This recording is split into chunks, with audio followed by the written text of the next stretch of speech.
this mantra mostly at the beginning of every gathering, that we start to memorize it and actually be able to sort of connect and feel into it. And the reason why we begin with Om Namo Purnam Saranam is because it invites Swami Purna into the gathering to bless it, to bring the energy of the saint, to help us to feel the energy and the grace. That's why we do it. So it kind of like it sets the tone for the whole gathering. So we'll chant Om Namo Purnam Saranam 11 times.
Take in 3 deep breaths through the nose and just sort of imagine you're taking in the light of that mantra into your body, into your being.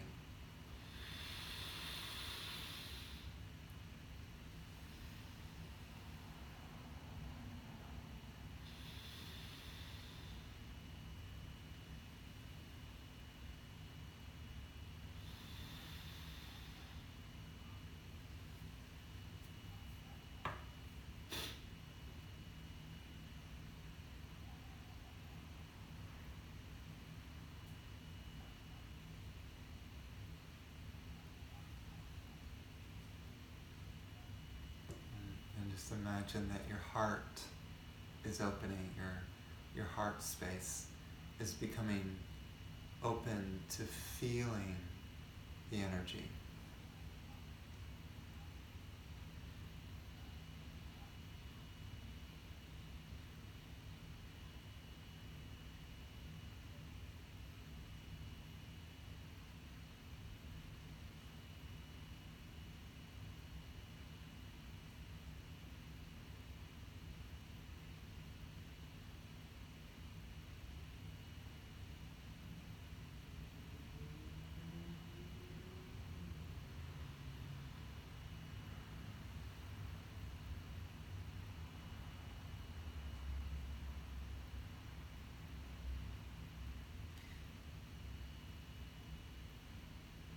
So, welcome to Satsang and Namaste.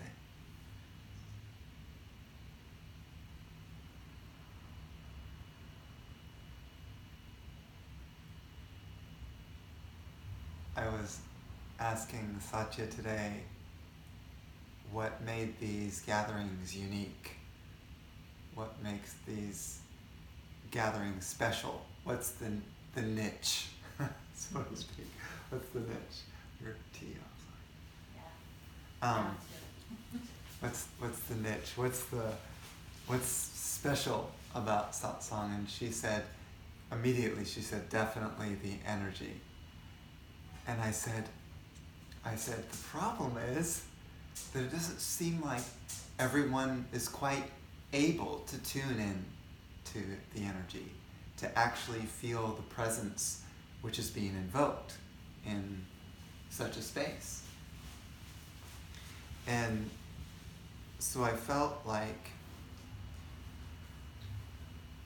there's two things that can happen. Either this gathering will attract people who are sensitive to spiritual energy, so that when they sit in the space, they can feel something deeper.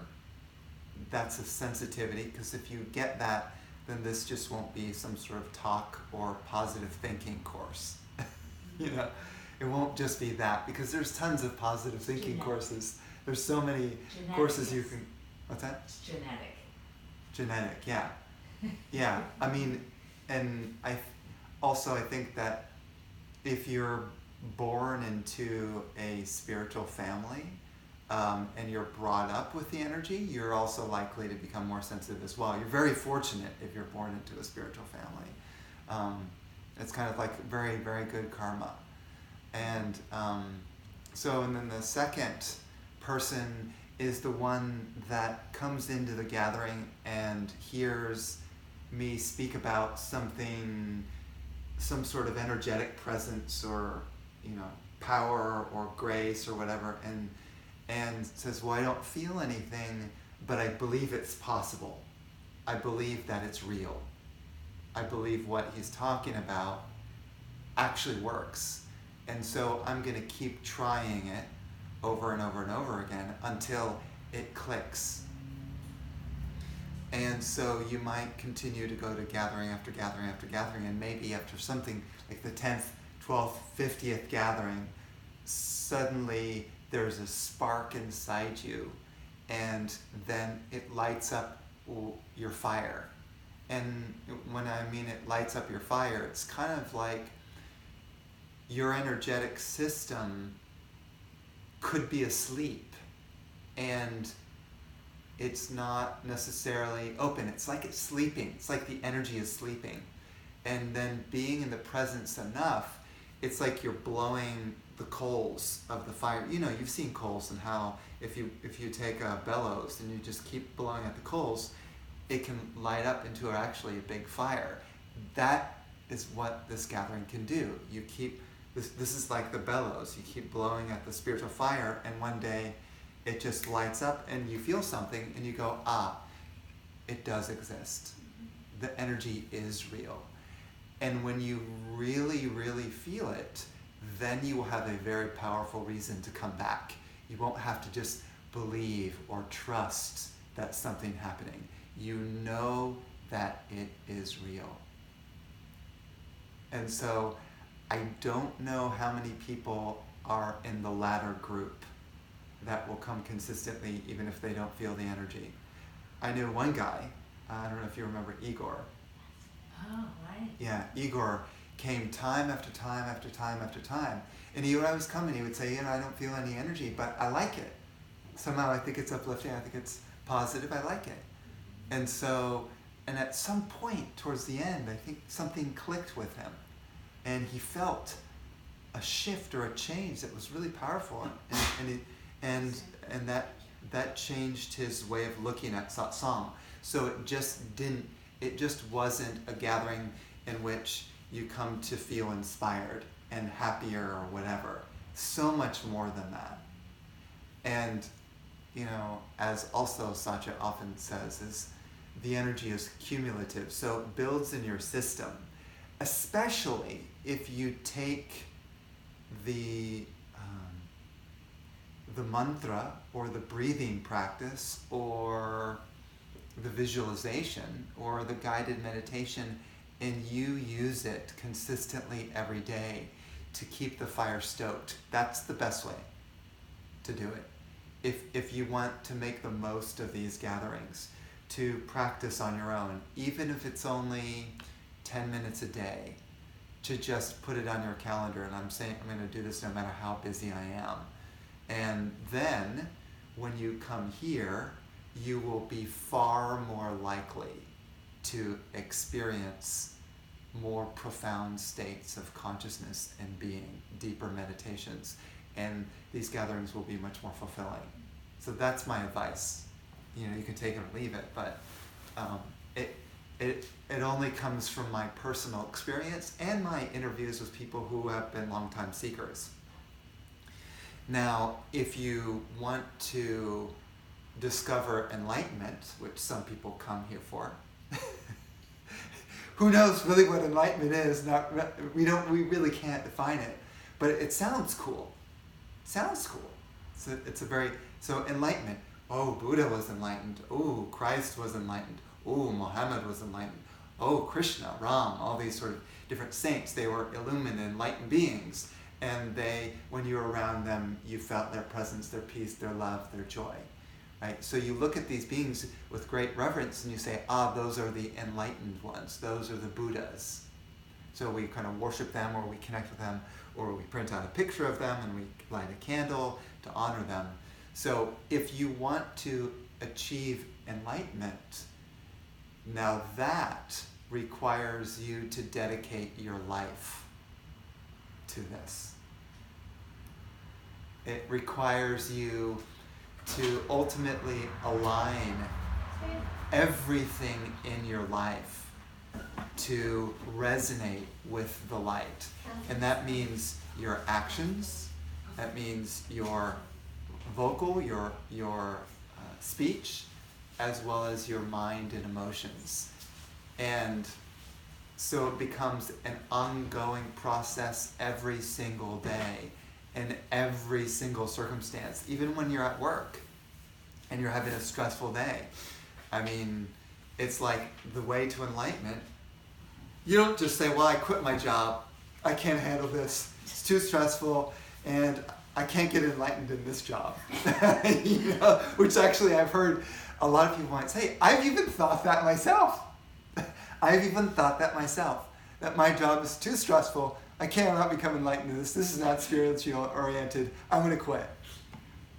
So instead, I reverse my thinking and I say, okay, this job is difficult. How can I try to become peaceful in the most difficult circumstances of my job? Those key moments when if I have extreme stress, I can either get extremely angry or depressed or whatever the emotion is and indulge in that, or I could say, stop, take a few breaths, lighten up, relax, and just let this pass. Now that is a daily practice towards enlightenment. And you can do that in any job. It doesn't matter what you're doing. So, and I'll give you one other example. In your job, let's say you're writing articles for a paper or a magazine, as an example. You may think, well, I'm focusing on, I don't know, you're writing about tourism or something like that. You could just write about tourism and think about how great is tourism, and you could even imagine, I really wish I could go to these places, whatever. Or you could be writing your article in the magazine and imagine that love is coming through your pen or light is coming through your pen and blessing everyone who reads your article. Right before you start writing your article, you just simply, I have an intention that the energy or light or love comes through my pen to bless everyone who reads these words. That is a way to enlightenment, where you take a mundane task, seemingly mundane, this is too worldly, I can't get involved with this, and you turn it into a spiritual task, where you're spreading energy, light, love, joy, peace. Same thing goes for if you're posting in Facebook. A lot of Facebook posts are sort of worldly oriented. The energy is worldly oriented. And you log on to Facebook, you can feel it. Even quote unquote spiritual posts feel worldly oriented. So when you're posting something on Facebook, maybe you're chanting a mantra, or maybe you're saying, I hope I'm setting the intention that this Facebook post bless everyone who sees it with love, light, energy, bliss, whatever it is, this mantra, and then you post the Facebook post. So instead of it just being a normal post, now it's an energetic post. It has a certain consciousness about it. Then when you look at the post, when people look at it, they feel the presence through that post. you see how you can apply this to any quote-unquote worldly circumstance. And, I could go on and on and on. Say you're taking care of your kids.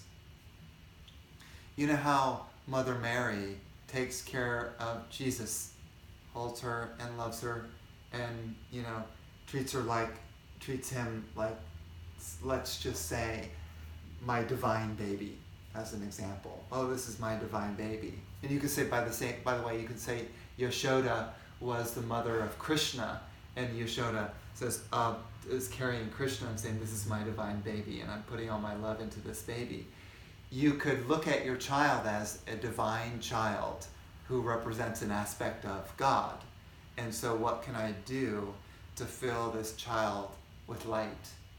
I mean, there's even a mantra that you can sing to your child every night, which I've chanted before. Sudosmi, Buddhosmi, Niranjanosmi, Sansara Maya, Parivarjatosmi, Samsara Sapna, Tajamohinidram. You sing it to the dog as well, right? Right? So you can use that mantra. There was a woman in India named Mandansa, Queen Mandansa. She lived, 100, 200 years ago, something like that. A really great queen. And she got, when there was a king in India who fell in love with her, and she was an enlightened being, so she didn't really need to get married to feel happy, but he begged her because he had fallen head over heels, and she was beautiful. So finally she said, okay, I'll marry you, but on one condition. She said, if I get to be in charge of the children, then I will marry you, the children that we have. And the king said, certainly, anything you want. So one by one, as they had children, the queen took charge of the child. And every night, that queen would sing that mantra. Sudosmi, Buddhosmi, Niranjanosmi, Sansar Maya, Parivarjatosmi, Samsara Sapna, Tajamohinidram, Sudosmi, Buddhosmi, Niranjanosmi. Which means, wake up, my child. You are enlightened. You're free. Wake up out of this illusion. Realize your true self. And because she chanted to her child every night this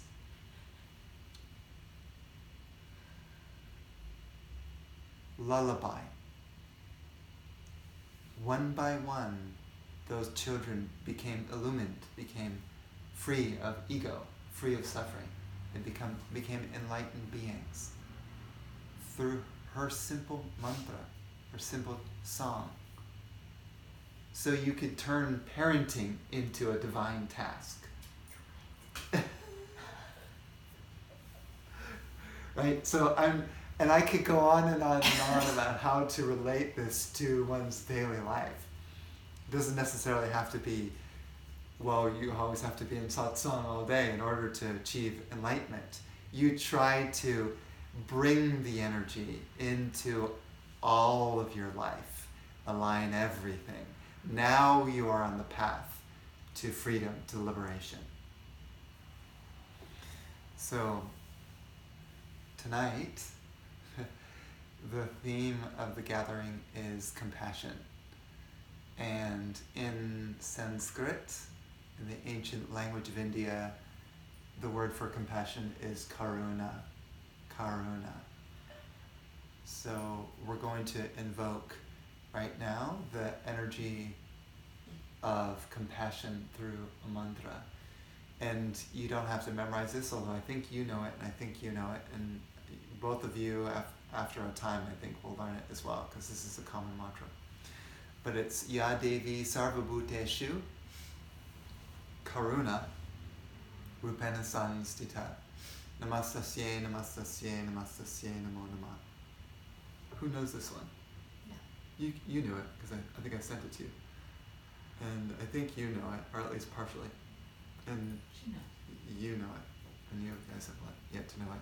This is a good mantra to memorize if you can spend some time, because it's extraordinary. It's called the wish fulfilling mantra. Anything you want, you can get through this mantra. It's called the wish fulfilling, or the perennial wish mantra. So we're going to invoke that energy of compassion right now. I'll sing it. If you happen to know this particular tune, you can sing it with me. And online, if you know this mantra, you can chant it with me aloud.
Just imagine that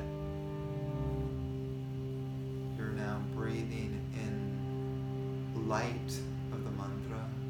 In this case, imagine it to be pink light that's infused with karuna.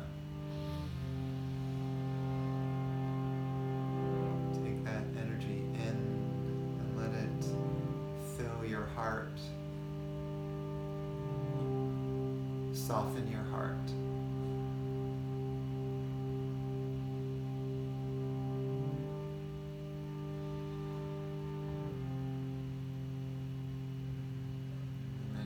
surrounded by the pink light. The aura is filled with the pink light.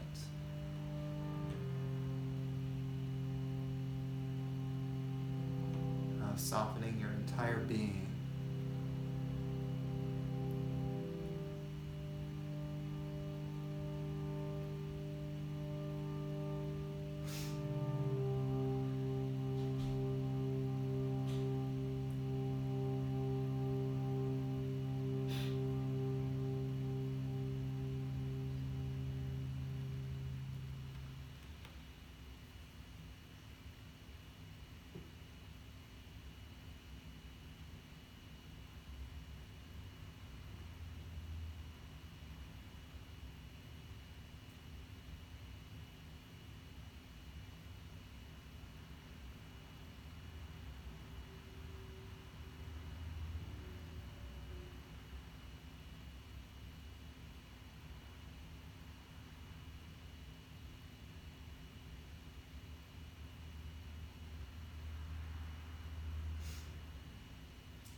At some point,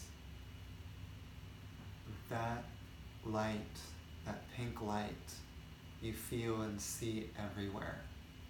Endless, infinite compassion. You see it in every single being that you come across, pulsating that energy. Can you imagine that feeling of softness?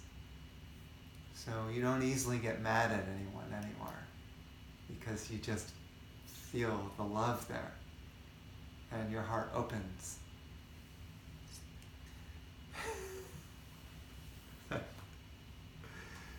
I remember today a very challenging moment. One of my jobs is to drive people around, and so I got a call from someone to pick them up in a fancy neighborhood nearby called Hidden Hills. Maybe you know it. Yeah. And you have to go. So it was probably estimated to be about an 8-minute drive to get to this person's location. And you had to pass through the gates to get into the private neighborhood where there are all these mansions. I said, why not drive up there? So I got in and waited in a long line of cars to get through. You see, when you're doing kind of taxi rides, time is of the essence. You can't wait around because you don't get paid to wait to get there, right? So I'm driving there and I get in this long line, and I'm even texting them to let them know that I'm at the gate. And then finally I get through and I drive up into this neighborhood to the end of this one street where there's this huge house. And I go up to the gate, and a big burly guard comes up to the gate and says, "Move out of the driveway." So I backed up, and I was like kind of partly in the driveway. He's like, "I told you, move out, get on the street." So I move out farther into the street. Then I wait probably about 7 minutes or so for this ride. And I didn't have much cell reception either at that point, because it was up in the hills. And I was slowly becoming more agitated because I'd gone through a lot to get to this house. So I was going to pick them up. Normally I would cancel if it took that long, but in this case I was waiting. Maybe 7 minutes later, finally, these two guys strolled out with their suitcase and didn't say a word about coming late. They just came up. I opened up the trunk and immediately picked up the heavy case and put it in the car. I mean, it was super heavy. And then they walked in and they were just like smiling and just, and they came in the car, and I drove them, whatever, it was an 8-minute ride or something to their destination. And on the way, I could feel kind of like a rising, call it anger, that was coming up, of like, how dare these guys treat me like this? So I'm going to do the opposite of what I'm feeling. So I have these cards that I give to people, and these cards have this sort of beautiful picture of, call it God's hands, but it's like very colorful, and it's got everything you can think of. 2 little people, and they're holding hands, and there's like rainbows, and there's like, there's satellites, and there's space, and it's like this sort of loving, beautiful card. And on the back of it, I had printed out on the card, I had it specially printed for people, it said something like, give love away, pass this on to the next person, sign it, and pass it on. And so it's like a chain letter card. And so I just said, okay, I'm going to give these cards to these 2 guys. Even though, like, the anger was saying, are you kidding me? They don't deserve this. You know? So I gave the cards to them, and they were delighted, and they were happy. Say, oh, so cute, thank you, you know? And then I sent them on their way after I dropped them off.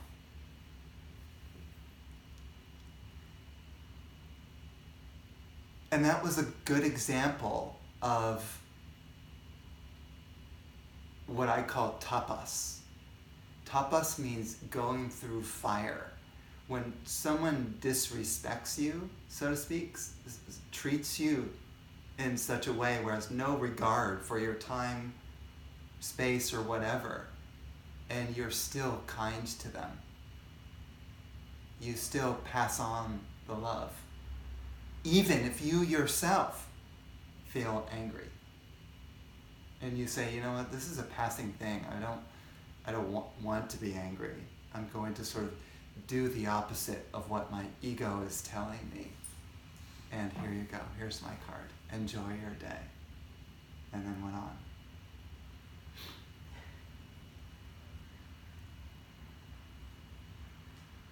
And so those moments when someone challenges you the most, to see if you can remain stable and calm, or at least, or even do the opposite of what your ego really wants to do. Maybe slap, instead of slapping their face, saying, okay, here's a card. And it's amazing how much karma that can burn off in your heart, how much negativity can be purified in that moment of doing the opposite of what your ego is telling you to do. But it takes time until you not feel it anymore, right? Right. Because so then the next time that situation occurs, my feeling may be less anger. I may still have a reaction, but it may not be as intense, or it may not last as long, right? Or if, let's say, I get into a sulking mood, the sulk might not last as long. If I sort of break out of my sulk and I say, I'm not going to sulk anymore, come out of my room and then smile and try to do what I can to like break through the sulking, right? Because it used to be I had a habit of being able to sulk for an entire week, you know? I was able to do that. I'm not necessarily proud of that talent, but I started to reduce it from a week down to 6 days, 5 days, 4 days, 3 days. Now maybe the most 2 hours if it really hits me most, and then it kind of passes. And that thing probably today, I'm probably still feeling it to some degree, but the intensity of it lasted very, very shortly before I got over it. So what my answer to the question is that those times of sulking or anger get reduced bit by bit as you start to face those circumstances and you go against your ego. That's the idea, is to reduce the negativity time until ultimately it could be just a flash and then it's gone. Flash in the pan. And then, because why would I really want to make these two guys in control of my mood? Why would I want to put the power of my happiness into two guys who are saying something or doing something? Why would I want to do that? And plus, like, for me to get mad at them, I mean, is that helping me or helping them at all? It's about you, not about them. Right? Yeah, it's like, it's not helping me. So, although the ego badly wants to react in righteousness and say, I'm right about this situation, I should be angry. And I'm not saying that you don't stand up for yourself, because I could have canceled the ride and just left, which I was tempted to do. But I was willing to take a risk because I had gone through so much effort to get to the point where I finally reached their mansion. Right? And how long was the ride? 8 minutes? It was only an 8-minute ride, It's like what? You get paid $4 for a ride, in which the entire time I spent was like 25 minutes. I mean, this is why a driver's patience is tested every single day. So if you want to develop patience and compassion, then get into taxi driving, because that will very much help you. I mean, and you can look at your job too, like look at the challenges of your job, and you can kind of like see, okay, what is this job really trying to teach me? Is it trying to teach me to try to be at peace in the midst of chaos, right? Is it trying to teach me how to have compassion for someone who's had a bad day? As an example, someone will come into my car and be depressed, and I'm chipper and I want to talk and they don't want to. So I say, okay, yeah, they must be going through a hard day. And if I could just think that for a moment, try to place my shoes in their hands, but that doesn't quite make sense. To place my feet in their shoes, and that's it. My feet in their shoes, that I could kind of get a sense of where they're coming from, and then have some compassion and understanding and go, okay, I get it, they're depressed, they don't have to talk, let us be silent and respect their mood. I myself have been in moods and I don't want to talk to anyone.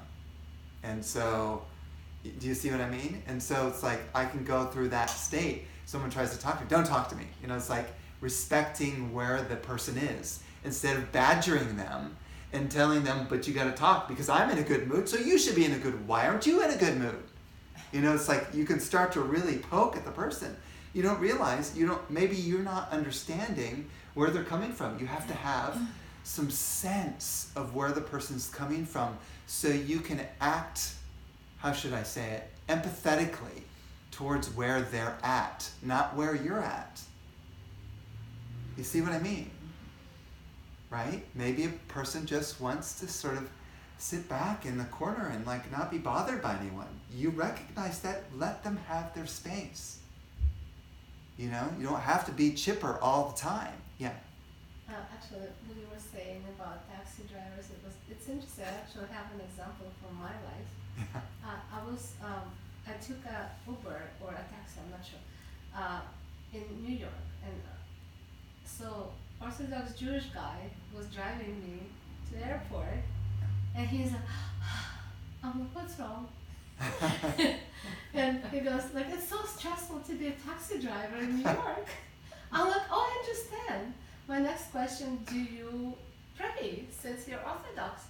He looked at me like, oh my God, I haven't prayed for years. Yeah. I'm like, I know. And I'm like, how about meditation? So I gave him a whole lecture on benefits of meditation. And then at the end, he's like, I am going to start to pray tomorrow.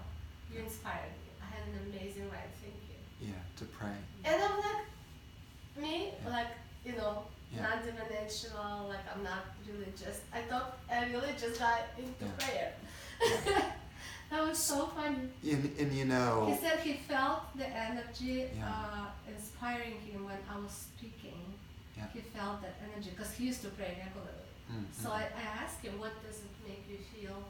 How did it used to make you feel when you prayed? And he actually was quiet for a minute and he said, like I was not alone, like I was not depressed anymore. Sweet. I'm like, so start again. Yeah. And you're not going to feel alone anymore again. He So felt the presence of God when he was praying. He was connecting. He just got carried away with life. the way, if you really want to know what it's like for another person, let's say in their job, then try doing their job for a day and see how it feels. Then you will get it, where they're coming from. Until then, you can only kind of speculate. But one way you can do it, if you want to sort of get a sense, if you can't do a taxi driver for a day, can't be a taxi driver for a day, She's a mother. is you can, what you can It's do worse. is you ask them and you say, so what are your challenges You as a don't get taxi paid. driver? I know. It's Right? I What are the I see. challenges that you're going through? How do you feel when you taxi drive? What's the most difficult part and what's your favorite part? And so you can inquire and ask people about their life. And it doesn't have to be a taxi driver, it could be anyone. If you just ask them about their life and let them talk. I mean, I do this almost with every passenger. It just depends on the passenger whether they're open to talking or not. But I ask them about their job and what it feels like, and I get to know them and a sense of where they're coming from.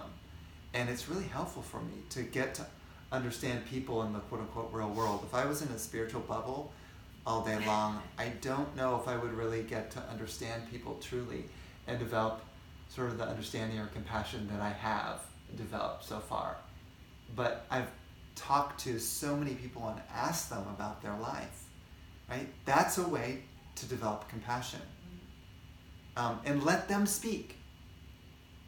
Let them talk to you. Answer the question. And it's amazing what you can find out. And maybe during the day, let's say in a taxi drive, I may be the only one that ever asks them about their life. The rest of the time, they're busy doing their job all day long, busy doing stuff. So the great advantage of having a one-on-one, it's also a person who does your haircut too. What do you call it, the barber or whatever? You've got one-on-one time with them, and so you can have an intimate conversation in a short period of time with your barber or your hairstylist and really get to know the person. So there's something beautiful about the sort of one-on-one. Or if you're a counselor and you're speaking to a student one-on-one, you can ask the student questions, and maybe their parents have never asked them these questions about how they feel about school or their friends or family. Maybe no one's ever asked them. Maybe it's always been do your homework, get to class in time, make sure you eat your food. It's like we're always doing and doing and doing, but never, I would say never, but oftentimes never, or often not really connecting on a deeper level. Sort of that's why I love one-on-one conversations, because if you have a group, then you get all these people sort of starting to pretend, oh, I gotta be cool, I gotta get that person's approval, oh, I gotta act like this, oh, that person's there, I don't like that person. There's all these dynamics in a group that make it very challenging, or can make it very challenging to be yourself. One-on-one can be a lot easier. Not always, but oftentimes the case.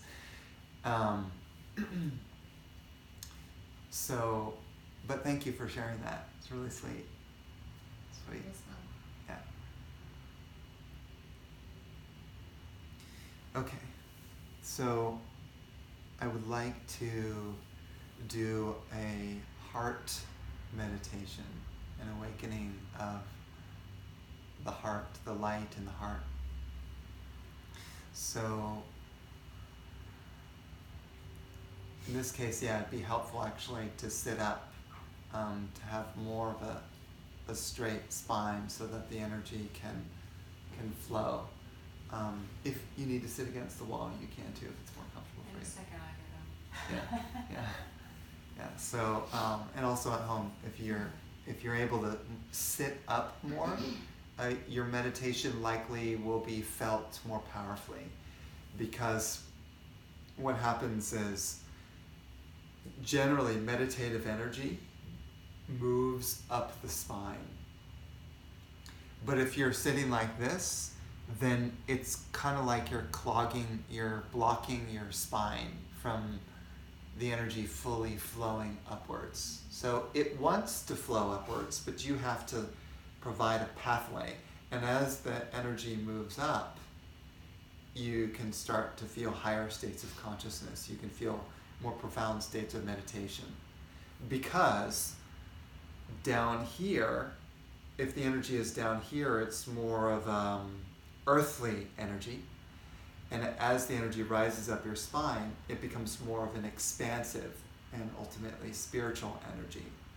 So a lot of spiritual practices are simply designed to start moving this prana upwards and upwards. And then as it moves upwards, you naturally go into meditation. You'll be meditated yourself, rather than trying so hard to still your mind and say, okay, stop thinking, stop thinking, stop thinking. That usually doesn't work for people. It's like you need to sort of coax the energy to move upwards. And in this environment, it's very conducive to that happening in an easier way. Okay. So let's begin by taking in 11 deep breaths in and out through the nose.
And that after 11 breaths, just notice the state of your being. Just feel your inner state. What is it? What do you sense it to be?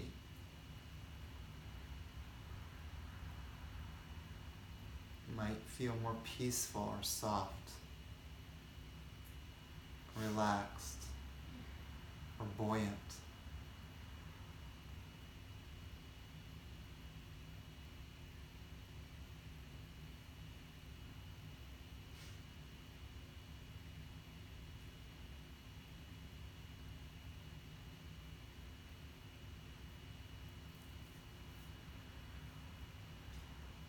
And then a mantra to specifically activate the heart.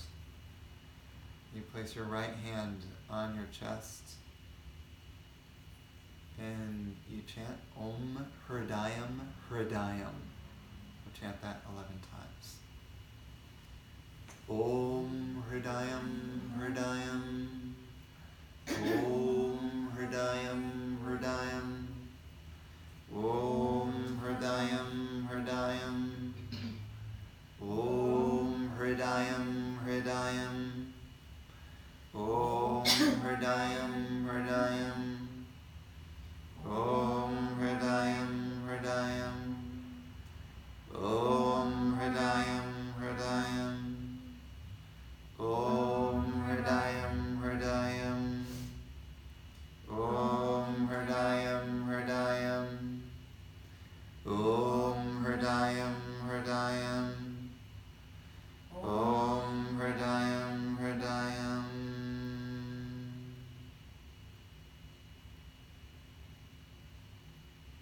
just to relax your hands.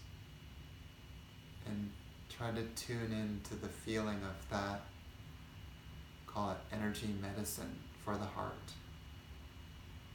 And to connect in and open to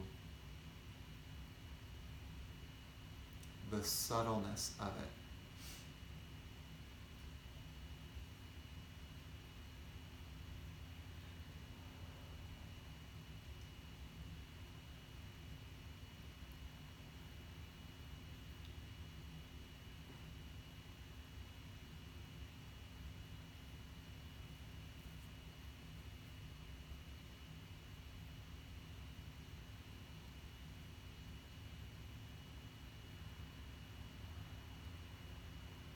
As the mind becomes softer and quieter, and as any frazzle energies dissipate, then you can start to feel the subtleness in which I'm speaking of.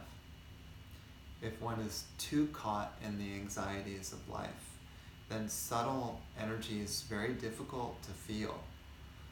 So that's why we go through these processes of clearing and relaxing and opening, so that we can dive more into our subtle being, and then ultimately the most subtle being the soul that's beyond even subtlety.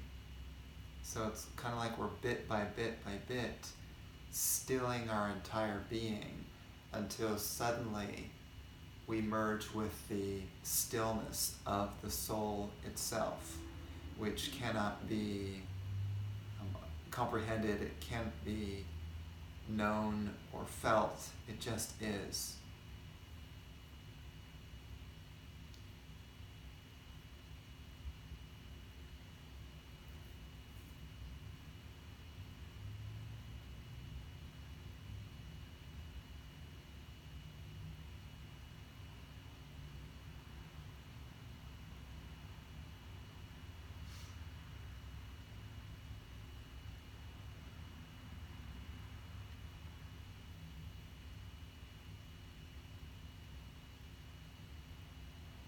So let's imagine or visualize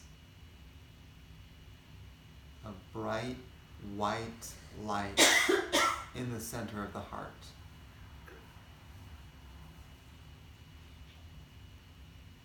It's glowing there.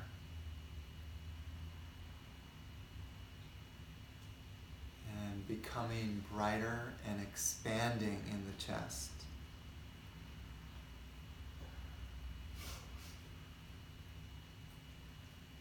Wider, starts to fill the whole abdomen with this white light.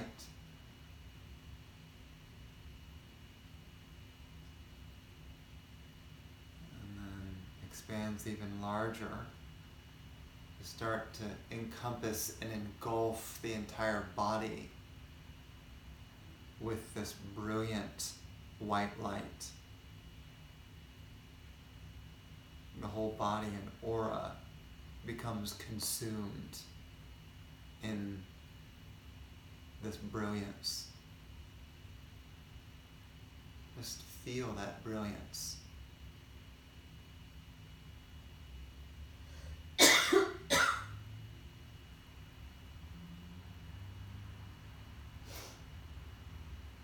almost like you become a ball of white light, like a globe that's powerfully brilliant, almost like a sun, like a white sun. And then that light expands into the room. And ultimately, it consumes the entire room, all the people, all the furniture, the walls. And then that white light bursts out of the house, surrounds the entire house.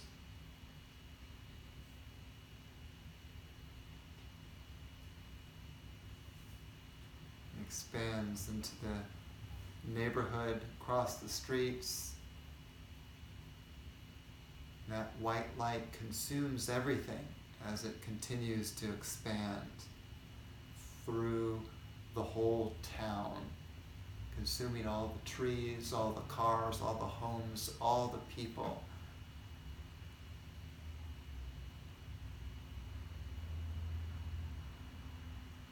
The entire town is glowing in this powerful white light.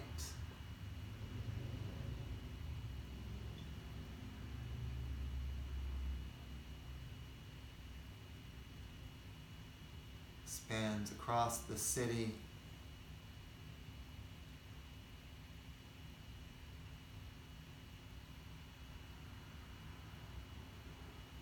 All the roads, all the forests,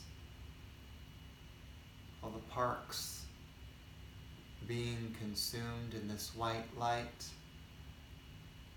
as it expands across the land, across the state.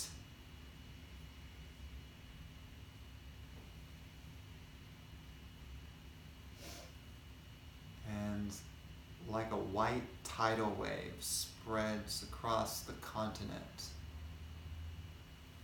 slowly consuming everything in its wake.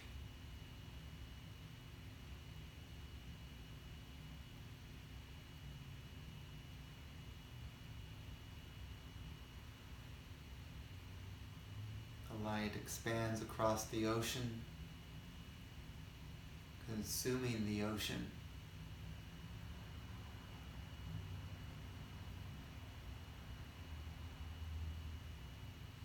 Spreading across the planet.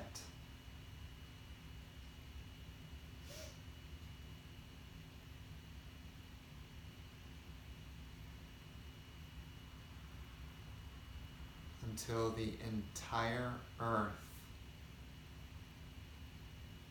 is filled with pure, radiant white light.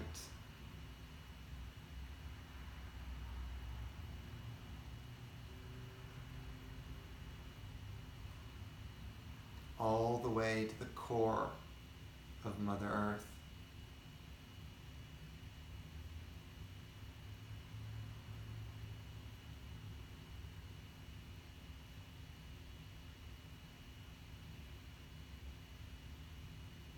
And then the white light bursts into space,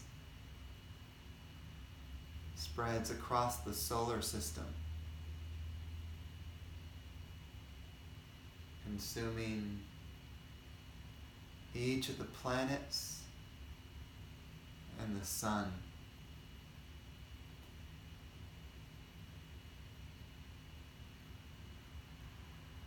Spreading into outer space.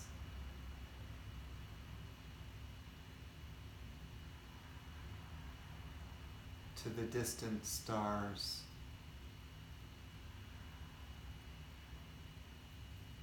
That white light consuming all of the stars.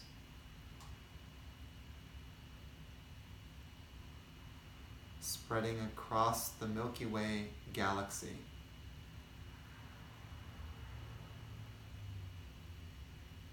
This white light consumes everything.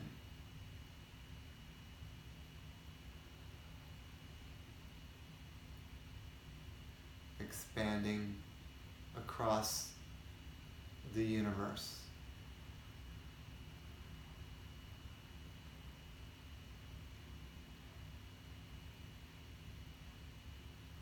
Spreading endlessly.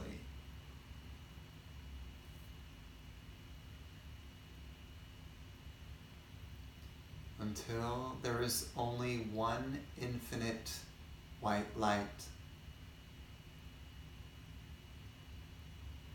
Nothing else.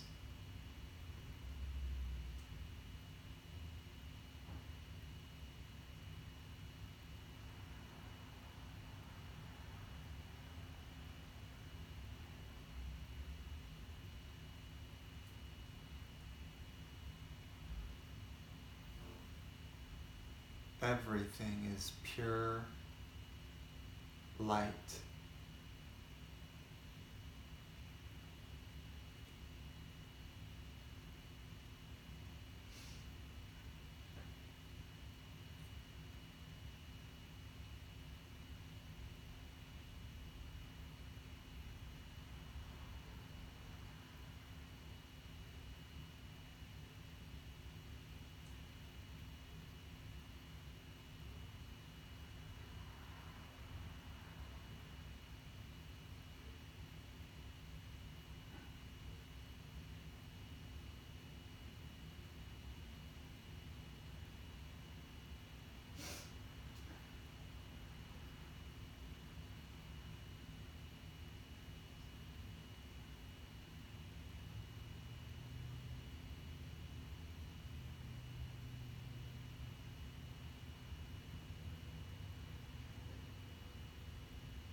Just consider, what if the mind is presenting an illusion of your existence, presenting the illusion of separation? What if that was just a sort of hologram? And in actuality, in reality, there is only pure light. Boundless, perfect,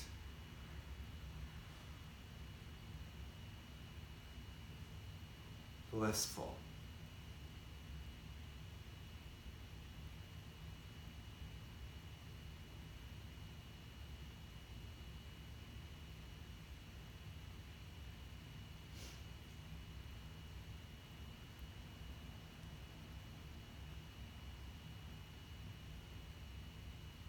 You are that light. There is only you. You with a capital Y. You are the only one. There are no others. There's no you as a person or others as a person. No other beings. Just the one you. The one supreme being. Infinite. Whole, complete,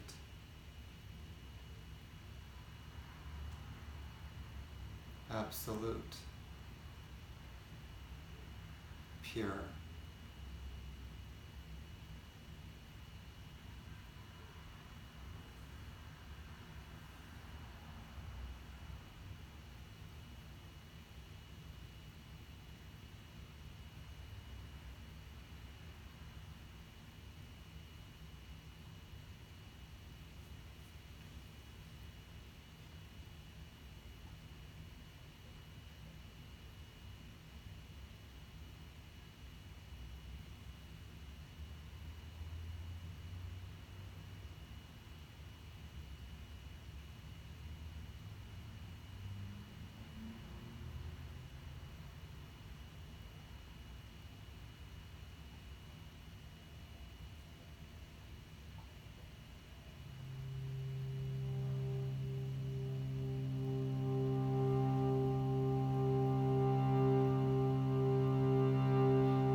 to awaken even deeper inside you.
And so there's a early sweet story of an example of compassion, the story of Krishna and Sudama.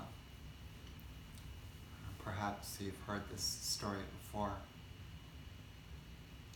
Krishna is considered as an incarnation of the divine, a being whose consciousness is free, is enlightened, an enlightened being. And Sudama is sort of kind of disciple.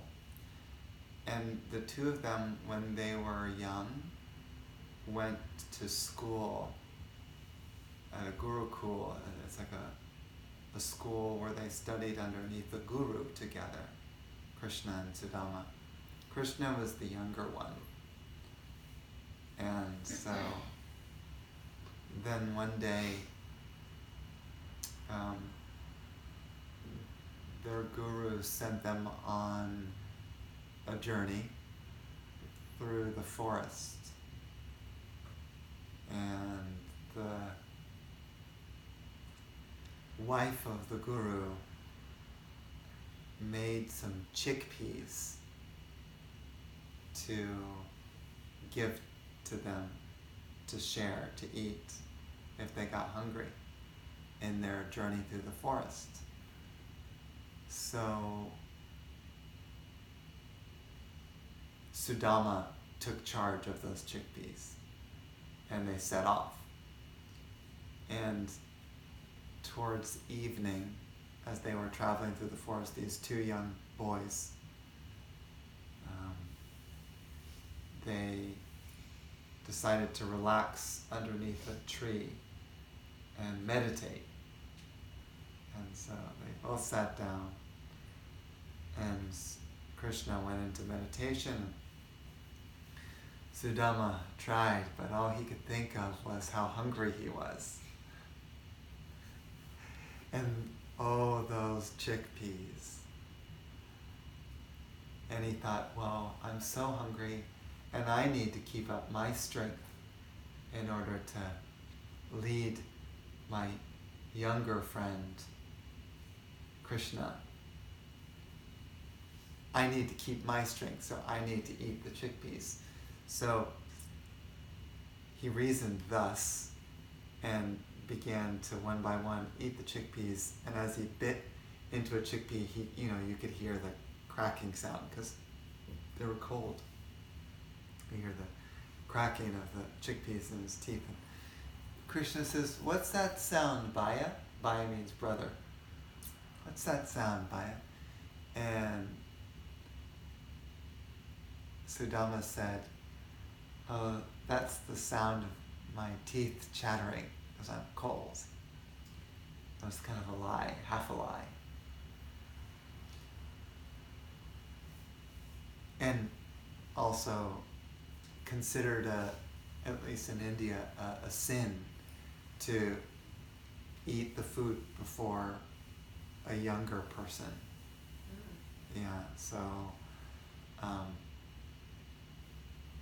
then after that journey, the two of them parted ways. And years later, Krishna became a great emperor of the land and highly respected as a great enlightened being. Rich, palace and everything. And his wife was named Rukmini. They lived in a palace. Whereas Sudama was so-called paying for his karma. Since back then, when they were in the forest, if Krishna had wanted, he could have manifested from the goddess Annapurna all the food that they would have needed to help them. But this Sudama was just thinking about getting food for himself. So Sudama grew up to be a pauper, very poor, hardly anything, and he was also married, and his wife shared in his bad karma. And they lived in like a hut and had barely any food.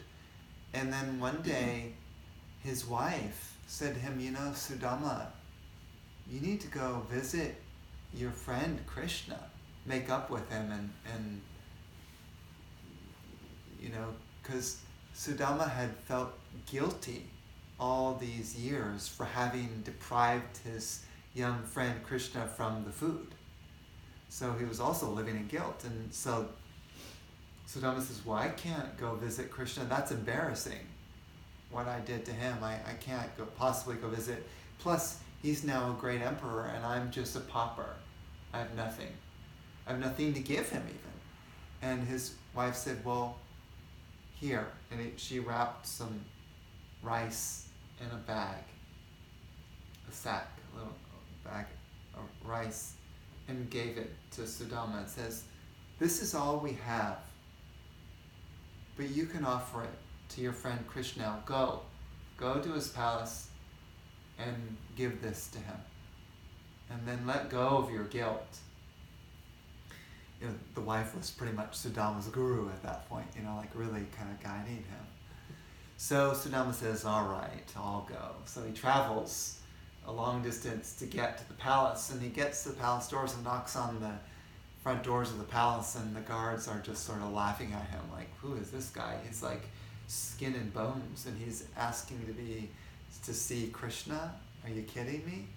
And the news kind of spread throughout the palace, even to the court jester. And the court jester was in front of Krishna doing a sort of mock play, and then he spoke some poetry or something and said, "And then there's this man who's skin and bones and hungry and, you know, bleeding feet, and he claims that he is friends with the great Emperor Krishna.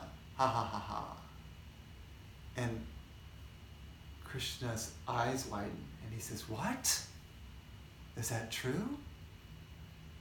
And immediately jumps off of his throne, his golden throne, drops his royal chadra, his chadra, and immediately rushes to the front gate, opens the gates, and opens his arms and says, "Sudama, my dear friend, all these years, I have not seen you for so long." And he brings his friend to the throne and sits Sudama on his throne, and then begins to wash his feet. And Krishna's crying over his feet because his feet are bleeding, ragged from being out there in the cold and the harshness and no shoes. And he's crying and washing the feet with his tears, his dear friend who he knew long ago. And then, of course, Sudama was very sort of stunned by this. I can't believe he's doing this. I'm so embarrassed to give him this rice. I can't possibly give this to him. It's humiliating. And then Krishna prodded him. Have you brought something for me, my dear friend Sudama? I've been waiting for you for so long. Why didn't you call me before? And Sudama by that time had tears in his eyes, and he says, oh God. And he takes out the sack of rice, and he says, well, here, this is what I brought you, it's not much. And Krishna takes the rice because he's taking the rice because Sudama has been devoted to him, to Krishna for a long time. He takes the rice, and one by one, handful by handful, he begins to eat it. So he takes the first handful and eats the rice. It's rice. It's rice, plain rice. He's eating it. And then he takes another handful and he eats it. He's like, oh, this tastes so good. And then finally, he's about to take the third handful, and his wife Rukmini puts her hand on his shoulder and says, stop, my lord, stop. By eating the last handful of rice, he's giving his entire kingdom, because by accepting the gift, he's giving his kingdom. If he had taken the last bit of rice, he would have given away his whole kingdom. So his wife stops him, and then for 3 days Sudama ends up kind of being treated really well and pampered and taken care of. And then after 3 days, Sudama's still depressed and gloomy. He says, I guess, it's been a nice 3 days being with my friend Krishna, but now I have to go home, and I really have nothing to show for it. I have nothing really to bring back to my wife. I haven't done anything really. And so then Sudama bids Krishna farewell and proceeds to walk back home. Well, as Sudama, after a long walk, is approaching where his home, his shack, let's say, is, there he sees a palace in place of where his home was. And then these women dancing around and doing arati to him, doing some sort of ceremony, and they're all dressed in pretty clothes, and there his wife too is dressed in greeting him, and he's like, who's she? And what is this place? And I think I've gone to the wrong place. I must be in the wrong place. Where am I? And his wife sees him and says, no, you're in the right place. I'm your wife. And this palace, this has been given by your friend Krishna. This has been gifted by your friend. We have been given this by your friend. And Sudama looks at all the wonder.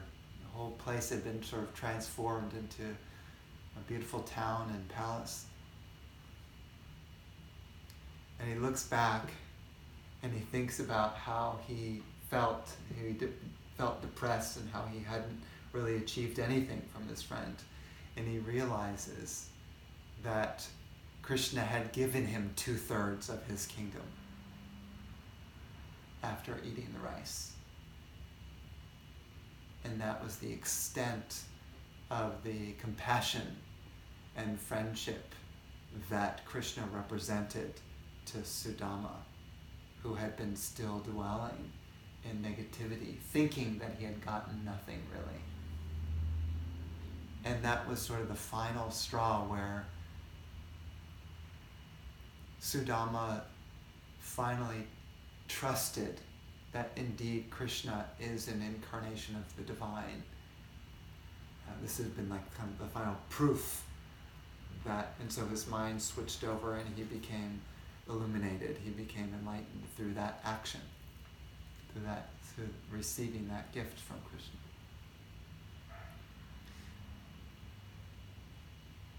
So this kind of giving, this kind of generosity is unfathomable in the human world. Impossible to conceive of someone giving 2/3 of the kingdom to their friend. This can only happen in divine realms where you're dealing with a being who has no attachment to things, who doesn't need anything for themselves, who is just your friend and needs nothing from you and is whole and complete as they are. When you feel whole and complete as you are, when you feel fulfilled, you can give everything. You need nothing. This is a divine being. Whole and complete as you are. No worry about gaining or losing. Absolute, complete generosity of heart. Giving everything. That is a divine friend.